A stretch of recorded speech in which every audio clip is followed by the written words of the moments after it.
सुजाता जादूगर से लिया हुआ वह कड़ा अब राधिका पर आजमाने वाली है, जिससे राधिका वह कड़ा पहनने के ठीक 1 घंटे बाद वह अपने आप गायब हो जाएगी। लेकिन सुजाता उस कड़ा के अपने पास लाने के लिए वह उस जादूगर के मुंह मांगी कीमत तो चुका देती है, और वह कड़ा घर पर लाकर वह अपने हाथों से राधिका को नहीं पहनाती है,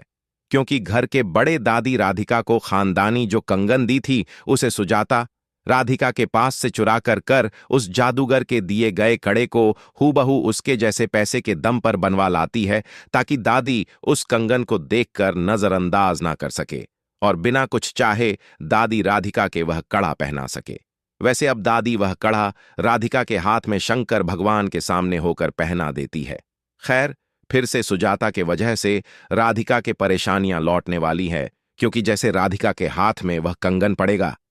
उसके ठीक 1 घंटे बाद राधिका सबके नजर से गायब हो जाएगी और राधिका किसी को नहीं दिखेगी, क्योंकि जब तक सुजाता अपने मर्जी के बगैर वह कड़ा का लॉक नहीं खोलेगी। इसे देखकर सुजाता की खुशी 7वें आसमान में तो चली जाती है, क्योंकि अब सुजाता को पूर्ण विश्वास हो जाएगा। दूसरी तरफ एक बार फिर से सुजाता के दिमाग में एक खुरापाती प्लान तो आज ज्यादा है, और राधिका को अपने रास्ते से हटाने के लिए जादूगर का वो कड़ा राधिका को पहनाने की कोशिश करेगी। मगर सुजाता वो कड़ा अपने आप से नहीं पहनाती, बल्कि दादी राधिका को जो खानदानी कंगन देती हैं, सुजाता उनको चुराकर हूबहू उस जादूगर के कड़े को उनका जैसा बनवाती है, ताकि दादी खुद राधिका को यह कंगन पहना सके।